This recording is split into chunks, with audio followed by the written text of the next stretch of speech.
My spouse and I were introduced by a mutual friend. They got along well and started spending more and more time together. Although he never posed a threat, being involved with someone else's spouse naturally made me wary. They enjoyed sneaking around while I was at work, but something felt off. Later, they told me it was a December night when they decided to complete the puzzle. Jane invited him over for cards after dinner. He arrived around 9 in the evening. Jane greeted him warmly with a hug, which didn't seem odd since they were friends. We settled on the couch and I fetched a beer from the fridge. When I returned, Juan and Jane were holding hands on his thigh. "What's going on, guys?" I asked, noticing their somber expressions. "Well, darling," she said, "we need to tell you something, but we'd prefer if you sat down." I took a seat as requested, and she continued. "Juan and I have been very close for the past 2 months. There's a strong chemistry between us, and one thing led to another. We care about each other deeply, but I also care about you and didn't want to deceive you. So we have a proposal. Juan?" Juan picked up. "We can't stop seeing each other. It's too powerful to ignore. But we wanted to ensure you're part of our arrangement. We'll continue to make love regularly, but you'll be with us, watching and maybe joining in occasionally," he said with a smile. Jane added, "It'll be fun for you. I've seen your search history, so I know you enjoy cuckold instruction videos." I rolled my eyes, embarrassed. "I know it's what you want deep down. It'll be better for our marriage this way." Juan continued, "We need you to sign a document stating all parties agree to these terms." Jane pulled out the papers. Some clauses exempted them from legal consequences if the arrangement failed and allowed various forms of physical contact. I stood there, dry-mouthed and unsure of what to say. Jane asserted, "I love you, but I also love Juan and what he does for me. It's nothing personal, but what he makes me feel is something I can't give up. He feels the same about me." Juan nodded in agreement. "Sign the contract, darling. From now on, this will be our life." What should I do? I didn't want a divorce, but how could I watch another man with Jane? I looked at them again, their hands intertwined on her thigh. Jane said seriously, "Maybe this will convince you to sign." She kissed Juan passionately. Part of me couldn't believe what I was seeing. "See, you like this," he exclaimed. Jane approached me as I looked at the contract, pen in hand. Inside, I couldn't keep my professional facade. I'm a private detective dealing with divorce cases in addition to owning a security company. I switched to investigator mode, catching them off guard. I pulled out my recorder and pressed record. "Just to clarify, I'd like to record our conversation to avoid any future disagreements. Do you understand?" They agreed, and I noted their signatures were notarized. "We wanted to save time, knowing you'd agree," Juan said. "Geraldine, our notary, will be here soon to notarize your consent. Then we can enjoy it," he smiled childishly. "Just to clarify, how long have I been in the dark?" I asked. Jane laughed. "We've been married for 4 years, and for 2.5, Juan and I have had a romance. He's my soulmate, and we've been making love." I looked at them, realizing my marriage had ended. I signed the contract and stood up. "I hope this satisfies you," I said, showing them the document. Jane looked at it and swore. "I'm not good at sharing," I said, shaking the beer bottle in my hand. I folded the contract and slid it toward her face. I grabbed my briefcase, laptop, and jacket, ignoring their calls to come back. I ran into Geraldine at the door. "You must be Richard," she said. "Oh my God," I replied, getting into my truck and driving off, crushing the rose bushes as I left. I headed to her parents' house. I didn't want to be the villain, despite loving my in-laws dearly. My phone was flooded with messages and texts until it was full, then they stopped. I parked at her parents' house and rang the doorbell. All right, I'm coming," I heard. Judge Thomas Smith, her father, answered. "Richard, what are you doing here at this hour?" "Where's Jane?" he asked. "I don't know where she is right now, not on this planet," I replied. Despite everything, her parents had always treated me with love and respect.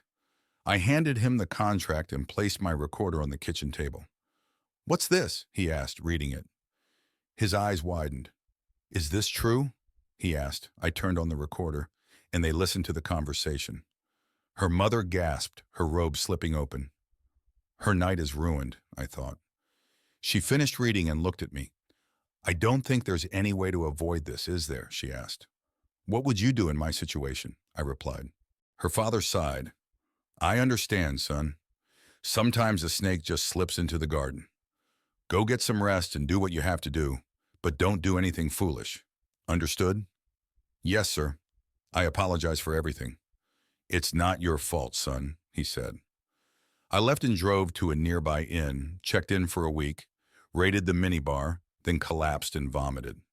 I crawled to the shower, rinsed off, and collapsed on the bed, sinking into dreams. The next morning, I called a friend, Gerald, who wasn't sleeping with my wife, and asked him to bring fresh clothes and breakfast. I explained everything to him and my future lawyer, who advised me to come to his office with all the documents. Gerald couldn't believe it. I can't believe she did this. Not just the cheating, but proposing a notarized contract. I thanked him and left for the bank. I was escorted to the senior vice president's office. I'm not a millionaire, but my accounts held a substantial amount. I don't understand your actions, but is there anything we can do to change your mind? He asked. John works here, right? I placed the contract on his desk and turned on the recorder. His face paled as he read. This must be a joke, he said. If it is, I'm not laughing. I can't do business with an institution employing a man sleeping with my wife. Tell John Samuels legal documents will be served soon. I left, hearing him shout for Samuels. I printed 3 copies of the contract, not showing the original to anyone but my lawyer. Then I went to my insurance agent, where my future ex-wife worked. I'm canceling all my insurance with your company immediately, I said to the owner, Miss Donna Lauya, and requested a refund check.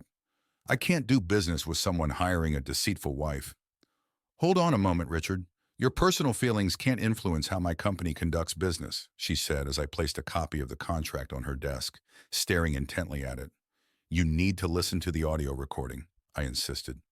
She read the 3 pages, briefly examining the notary seal and signature. A tremor shook her upper body. One moment, please. She pressed the intercom button. Jane, you can come to my office right now. A few seconds later, my future ex-wife, visibly affected, entered the office. Yes, Miss Lauya? Jane, you're fired. Clean your desk and leave immediately. Jane hesitated and then fainted. Several people rushed to her aid. Miss Lauya stood up and asked if my decision still stood. I stood up and shook her hand. It's refreshing to deal with a high-intent professional. I think I can leave my business where it is. I turned and left, stepping over my ex-wife lying on the floor, and headed to the lawyer's office. My lawyer, Nathaniel Sen, a bit older than me but looking younger, was shrewd. He invited me into his office, asked if I wanted something to drink, and then had his secretary bring us water. Now, Richard, I've spoken with my sister, and she seems to think I'll enjoy this. So what do you have? I presented the original contract and then turned on my recorder. The recording ended, and he listened to it, but the contract seemed to pique his interest more. When it was all over, he pressed the intercom button, and his legal assistant entered. Come, take this tape and make 2 copies, then put the original in the safe. Purchase Mr. Daniels a new tape and return the recorder. He read the contract again, occasionally glancing at me. Finally, he put the contract aside and looked at me. This is real, isn't it? No one could make something like this up. He pondered for a moment and then looked at me. Well, what do you want to do? I want to crucify them. I want to cause them so much pain that they can't find employment or have a public life together. I want them to pay big. He smiled slightly and looked at me. I have never seen anything like this in my life. I wouldn't miss the opportunity to be part of this for all the money in the world. The first thing we're going to do is bring the notary here and interrogate her. I've worked with her before and believe she'll cooperate. We'll have our own notary and we'll do everything legally. Then we'll verify the authenticity of the tape and use it to our advantage. We'll insist on a jury trial and nail them. Oh, I said, I think both of them have lost their jobs. I caused a bit of a scene at the bank and at her workplace. Better yet, if we just increase the pressure. If we get a jury trial, I'll take this case pro bono. I'm starting to enjoy this. That's the point. They have no claims of defamation or slander. We have evidence that everything they said is true. As long as we stick to the facts, they can't do or say anything. The light slowly illuminated in my consciousness. They had exposed themselves. We invited the notary, and when everything was presented to her, she turned against them. Nathaniel arranged a meeting with the judge and presented our case. He shook his head and looked at me. I sympathize with you, Mr. Daniels. If I can, I'll do everything in my power to correct this, but are you sure you want the jury to hear this? My lawyer intervened. Your Honor, my client wants maximum pain and suffering for the woman who is still technically his wife and the man she's been involved with. He wants his marriage dissolved, and he wants her to leave with nothing. Absolutely nothing. Very well, counselor. Prepare it, and let's see if the other parties agree. We informed the other two and told them to sign the documents or hire a lawyer. They cried. They were almost destitute because their public services were restored and they were unemployed. But she refused to sign, and he was hoping for significant compensation. Finally, they hired some amateur to represent them. They didn't mention the contract or the recording to their lawyer. We scheduled a meeting in my lawyer's office and clarified everything. My lawyer verified the recording for synchronization and sound authenticity. We were ready. They showed up at 11, bringing her father along. I was surprised and somewhat concerned. I shouldn't have been. Jane approached me as if ready to hug. I resisted her advances and mocked my former friend. She started by saying that it was all a big misunderstanding and that I had unleashed hell on them. Both of them lost their jobs, were almost broke, and had no prospects for the future. I drafted a release of claims and handed them the house, but without money, they were sinking fast. They tried to sell the house, but luck was not on their side. She wanted me back in her life, in her bed, and most importantly, in her bank account. My lawyer responded to one question with another. Are you still seeing Mr. Samuels? Her lawyer claimed it was irrelevant to the discussion. They're just friends. With these words, my lawyer pulled the contract from a stack of documents and placed it in front of the guy. Let's try that again, he said, looking at Jane while her lawyer read the document. Are you still seeing Mr. Samuels? She paled and almost fainted. I don't think I want to answer that. It's too personal. Very well, Miss Frell. You'll be able to answer that under oath in court. I felt increasingly satisfied watching their lives crumble.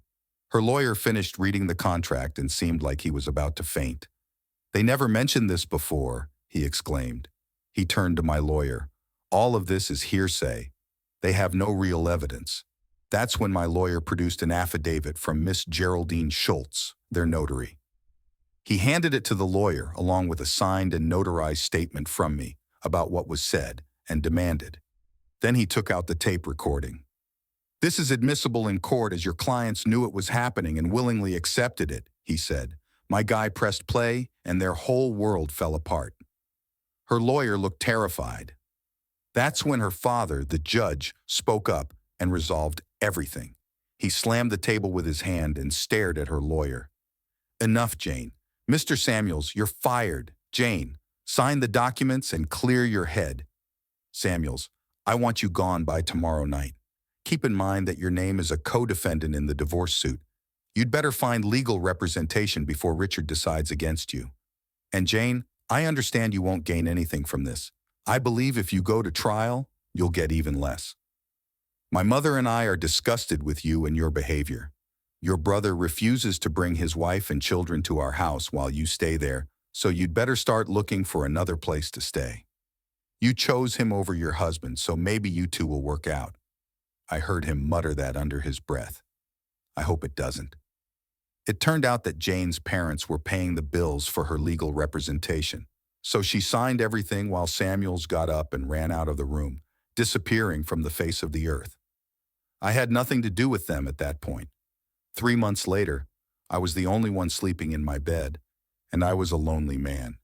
Well, that was until last night. The Jones sisters promised to cheer me up tonight and all day tomorrow. Life is good. Story 2. I, 31, recently divorced my ex-wife, 28, because of her lies and infidelity. My wife and I first met in a shopping mall. I had gone to the mall to get some items since I shopped only twice a month. As I was about to leave the mall that day, My wife came to me and asked if I could look at her car, which had refused to start. While helping her check her car, I realized that her problem was minor, and I helped her fix it. Originally, I had no intention of becoming friends with her or anything. I only wanted to help her and leave. But in the process of helping her fix her car, we had a great conversation and ended up exchanging contacts. After that day, we didn't see each other again until a week later. I had entirely forgotten about her, and if she hadn't called me again, things wouldn't have gotten so serious between us. Long story short, my wife and I started going out on our free days, and as we got to know each other better, love happened. We dated for only a year and then got married.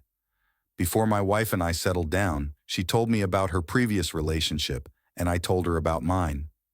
According to my wife, her rich ex-boyfriend mistreated and physically abused her. They dated for 4 years, but in terms of taking care of her, giving her money and gifts, he was pretty generous. From what I understood, my wife claimed she had to leave her abusive ex-boyfriend because she was tired of being cheated on and abused. I understood because I had a friend in an abusive relationship too, and I saw how hurt she was all the time. I even assured my wife that her marriage would be her safe haven, and I would never raise my hands on her, no matter how angry I got. And I meant it. I had never hit a woman before and didn't plan on starting with her. Since my wife was already living with me from the 5th month of our relationship, being married was not so different except for us wearing our wedding bands and the pictures we had decorated at home. For the first few months of our marriage, everything was so smooth. My wife showered me with so much love and made me feel like the only man in the world. Since the house I lived in was given to me by my late dad, we didn't need to pay rent. We only had to pay utility bills, groceries, and gas. Honestly, I was the one who took care of the bills. I earned enough money to take care of both of us and was comfortable doing that. I never asked her about her salary or what she did with her money. I felt it was my responsibility to take care of her and the bills since she was already used to that lifestyle. 1 year passed, and we were still living in harmony, except for a couple of issues with my work. From the 10th month of our marriage, something happened at the organization I worked at, and for a whole month, I wasn't paid. Not being paid affected a lot of things at home because I couldn't do the things I used to do before. Initially, when we realized at work that we wouldn't be paid for that month, I wasn't bothered because I believed my wife would take care of the bills at home until things returned to normal. But I was so wrong. That day, I went home to tell my wife I wasn't paid, thinking she would pacify me and take over things for a while. But she shocked me. She started being so dramatic and then made a fuss out of it. She asked me what we would do, and I told her to take care of the house until things were normal. Guess what, guys? My wife said she would only agree to help with the house if I agreed to pay interest on all the money she would spend. When she said that, I thought she was joking, but she wasn't. She meant every word she said. Her response shocked me, considering everything I had done for her since we started dating until our marriage. Honestly, I would not have believed it if I had been told she would say something like that. Ultimately, I agreed to her terms, and she counted every penny she spent and gave me her interest rate. As if paying interest and refunding her money was not enough, that same week, my wife's attitude towards me changed entirely. Before I had issues with my job, she used to be so clingy and would repeatedly profess her love to me. But once she started paying the bills at home, everything changed. She no longer allowed me to touch her, and she changed from the talkative person she used to be to a very cold one. I noticed all these changes, and when I confronted her about it, she said it was her new mood, and that if I had any problem with it, I should deal with it. Even how she talked to me changed, and respect was gone. Everything happened so fast, and in a twinkle of an eye, I didn't know who my wife was anymore. To make things worse, the company I worked for had to lay off some people, and I had to go. After getting my salary, when this happened, I didn't tell my wife about it because she was already making staying with her at home unbearable. I told my friends about it, and thankfully one of them reached out to someone who had just opened a fancy restaurant, and I got a job there. I worked as a waiter for almost 2 months at this fancy restaurant and didn't tell my wife about it. The pay was smaller compared to my previous salary, But it was better than doing nothing and being insulted by the woman who used to tell me I was the air she breathed. After 2 months of her adding her insane interest rate to the money she spent, I had to stop that. And we started splitting 50/50ths. Even with us splitting the bills, our marriage did not go back to how it used to be. But I wasn't even bothered about that because my only focus was to keep applying for jobs until I got a better job than serving at the restaurant. Somehow I believed my wife's respect would return after I got back to my old financial status. One day I was at the restaurant trying to sort the orders of customers that had just come in when I spotted my wife walking into the restaurant. When I saw her, my heart skipped because I thought she had gotten information that I was working there. But to my greatest surprise, she walked to a table where a man was already waiting for her, and they lip-locked each other. My heart broke instantly when I realized it was her ex-boyfriend, whom she had told me she had cut all contact with. I nearly peed in my pants. One of my co-workers, who had worked there before me, noticed the shock on my face and asked if everything was all right. It took me a few seconds to respond, and when I did, I told him about my wife and her ex-boyfriend. He was surprised and confused, but he understood better when I explained that my wife didn't know I was working there. This co-worker and I were close, so he devised a plan for me. After we agreed on the plan, he went to take their orders. The plan was simple. He would take their order, and once their food was ready, I would serve them while he recorded everything from behind. I followed the plan. I took the food to my wife and her ex-boyfriend without hesitation. When she saw me, her face turned pale, and she spat out the red wine she was drinking in surprise. I placed the food in front of them, taking my time, while she froze, unable to say a word. Later that day, she didn't come back home. I knew she wouldn't, so I packed her stuff and left it outside. The next morning, she came to beg and used the usual cheater's line. "Baby, I can explain. It's not what you think." This was the longest sentence she had said to me in days. If I hadn't seen her, she probably would have continued cheating. Feeling generous, I told her to return to her rich ex-boyfriend and enjoy her toxic relationship. She didn't say much after that, just packed her stuff and left. I even doubted her tears were real. Weeks later, we divorced, and everything ended between us. Fortunately, a few months after working at the restaurant, I landed a good job with a juicy offer. I forgot to mention that my coworker and I posted my wife's video online. We covered her boyfriend's face, but left hers for the world to see, and it went viral. She's even made it to the meme section, and every time I remember the look on her face in that video, it makes me laugh. I couldn't even cry over her. I moved on like nothing had happened because she had badly hurt and disrespected me in the past few months. The two things I couldn't tolerate from a woman were cheating and disrespect. I'm fine now, but I'm in no rush to be in a relationship because most women are horrible pretenders. They are so good at saying they'll be a ride or die, but leave when something happens. It's clear that your wife had been pretending from the beginning. She loved the life she had with you and the things you did for her. It's always heartbreaking to give your all to someone and work hard to make them comfortable and happy. But the moment you need them, you realize you were in the relationship alone. You should be glad that you found out before you got your new job, or else she would have manipulated your soft heart again and taken advantage of your love. It's beautiful to hear that you have moved on. Enjoy your life and take your time before you get into any relationship. Story 3. Here's my story. Before my wife and I became a couple, we had always been family friends. Her mother was a close friend of my mom, and they used to come around our house a lot when she was a child. My wife and I didn't get along well as children because I used to tease her a lot, but when we became adults, a lot changed. Seeing her often contributed to me falling in love with her, and months after that, we started dating. According to my wife, I was her first real love, and the rest of her college relationships were just her testing the waters. When we started dating, we told our families about us, and they approved of our relationship because she was no stranger to our family. Before we married, we had a serious fight that nearly led to us breaking up. I had a cousin who had been my rival since childhood. He was a couple of years older than me, born when my mom's younger sister was 16, while my mom waited until 21 to have me with my dad. My cousin and I always fought or struggled for something, no matter how our mothers tried to force us to get along. He was also a low-key bully who constantly bullied me, but acted well-behaved whenever he was with our parents or any adult. The cause of our near breakup was my wife, who was my girlfriend then, making out with him at a family reunion. When I caught them, I was so mad. She knew he was my rival but didn't push him away when he made advances. She allowed him to kiss her, which nearly destroyed our relationship. It took about 3 months for us to make up after that fight.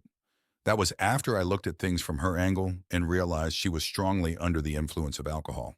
Now that I share this, I wish I had ended things with her then. Maybe she wouldn't have caused me so much pain over the years. After my wife and I married, we moved to the state where we worked and only visited our hometown on holidays and important occasions. We were both happy with our lives and lived below our means. We knew kids were not coming into the picture yet, so we never talked about children. In the end, I tried my best to be a great husband and supported my wife financially, emotionally, and spiritually, as well as in other aspects of life where she needed my support. Aside from our families, we were all we had. Between my wife and me, I was the one who only visited our parents on special occasions or invitations. But my wife tried to visit our hometown at least twice a month. Her mother was very sick, and as the only child, she needed to spend some time with her. On some of the weekends, she visited her mother. She would sleep over and return on Sunday evenings. This way, she would get to spend time with her mother and see my parents as well. During all this time, my wife never mentioned seeing any of our old friends. She always made it seem like the only people she saw were my family and hers. It felt odd for someone who grew up in the same town with a dozen friends who still lived there. For almost a year, my wife continued to visit our hometown twice a month. Even when her mother recovered from her illness, my wife didn't stop visiting. She said she was drawn to our town and loved staying connected to our family. When she said this, I should have suspected something was going on, but I didn't have any reason to doubt her because I trusted her and didn't think she would betray me. By this time, we had been married for 2 years and our bond had strengthened. 2 months before Christmas, my parents decided to renew their wedding vows after being married for 30 years. They wanted to reignite their old love, and as expected, my wife and I attended the party. We arrived a day early to help with some preparations. The next day, after the party, my wife suggested we spend at least one more day with our families, mainly because it had been a long time since I had visited. I agreed, and we stayed for the small family after-party. At the after-party, my cousin, who had always been my rival and the favorite child of the house, was there too. Knowing I would stay, I invited some of my old friends to get wasted with me. Later that night, while my friends, my cousin, and a few others were drinking and chatting about different unimportant things, my cousin got drunk and began to make a scene. From his childhood, he had always been a bragger around me, always wanting me or everyone to know he was doing better than me, even though he was born out of wedlock. Immediately, my cousin started making a scene. My friends and I laughed about an old memory, and my cousin got attracted. Instead of continuing with his drama and blabbing, he turned in my direction and started to say things. He began abusing me and my marriage. When I did not respond, he got pissed and started telling everyone how he had been sleeping with my wife. At first, I thought he was only saying that to get to me, but when he mentioned how she came to our hometown on weekends and how they had fun together, I knew he wasn't lying. At this point, the only thing that felt right was to record him. I took out my phone and recorded him as he bragged and exposed his secret. My cousin even went as far as saying that he slept with my wife on purpose to show me that he could have whatever I had. I was so disappointed in my wife when I heard everything, and I couldn't hide the embarrassment. When it seemed like his bragging would never end, I left everyone and went to my parents' house. There, I met my wife talking to my parents, and I began to yell at her. Before I left my cousin and friends, I had already sent the video to my wife, so she knew I knew about her affair. After she saw it, she told me not to believe anything my cousin said because he was drunk. But I believed him because he wouldn't have talked about it if he hadn't slept with my wife. He would have bragged about something else. I was so angry that I confronted her in front of my parents. After yelling and yelling, she admitted in tears that she had mistakenly slept with my cousin a couple of times, the one person she knew I hated so much. My parents had to intervene, and they were so disappointed in her. Her mom, who was also in the room with my parents, was so disappointed that she left the house in shame. I had also dropped the recording of my drunk cousin on her WhatsApp family group chat, and everyone finally saw that he wasn't the good person they thought he was. That night, I didn't sleep at home because I couldn't stand the shame and embarrassment. It was almost as if he always wanted everyone, including me, to know he was doing better, even though he was born out of wedlock. Immediately, my cousin started making a scene. My friend and I laughed loudly about an old memory, and my cousin was drawn to us. Instead of continuing his drama and blabbering, he turned towards me and began uttering insults about me and my marriage. When I didn't respond, he became angry and started telling everyone how he had been sleeping with my wife. At first, I thought he was just trying to provoke me by mentioning sleeping with my wife. But when he detailed how she visited her hometown on weekends and their activities together, I knew he wasn't lying. At that moment, recording him seemed like the right thing to do. So I took out my phone and captured him bragging and revealing his secret. My cousin even went so far as to boast that he had intentionally slept with my wife to show he could have what I had. I was deeply disappointed in my wife when I heard everything, and I couldn't hide my embarrassment. When his bragging seemed never-ending, I had to leave everyone. As soon as I got to my parents' house, I found my wife talking to them, and I began yelling at her. Before leaving my cousin and friends, I had already sent the video to my wife so she would know I knew about her affair. After watching it, she told me not to believe anything my cousin said because he was drunk. However, I believed him because he wouldn't have talked about it if it weren't true. I was so angry that I confronted her in front of my parents, and after much yelling, she tearfully admitted to sleeping with my cousin on a few occasions, the one person she knew I despised. My parents had to intervene and were deeply disappointed in her. Her mom, who was also in the room, was equally dismayed and left the house in shame. I even shared the recording of my drunken cousin on her family's WhatsApp group chat, revealing his true nature to everyone. That night, I couldn't bear the shame and embarrassment, so I drove to a nearby motel. Throughout the night, my parents and wife kept calling, but I didn't answer any calls. The next day, I texted my mom that I was returning to my town and left my wife there. She returned home later that evening, but I had already packed my things and left the house for her. When she called to ask where I was, I told her it was over between us and that my lawyer would be contacting her next. I wasn't interested in hearing her explanations, so I blocked her number and removed her from all our mutual social media platforms. Our divorce was difficult for me, but I followed through with it. My family now sees her differently. While my mom and her mom remain friends, she's no longer welcome in our home. I've learned a valuable lesson. When I see red flags in my future relationships, I won't try to justify them because a leopard never changes its spots. It's been 3 years and I still haven't completely forgotten that night. It still haunts my sleep. As for my cousin, there can never be any form of friendship between us because he's no better than an animal. Many things in my family have changed since everyone saw his bragging in that video, and I'm pleased with the new way they treat him. Remember, a leopard never changes its spots. Cheating spouses will always cheat. In your case, they may claim it was a mistake, even if it happened repeatedly. Your wife betrayed your trust, which is unforgivable. She disgraced you, and you made the right decision by cutting her out of your life. I'm glad you didn't give her a third chance because that would have been a terrible mistake. As for your cousin, it's best to avoid him completely. He doesn't deserve to be called family. You need to forget about your wife and everything that happened. That's the only way you can move forward, and I hope you make the right choice.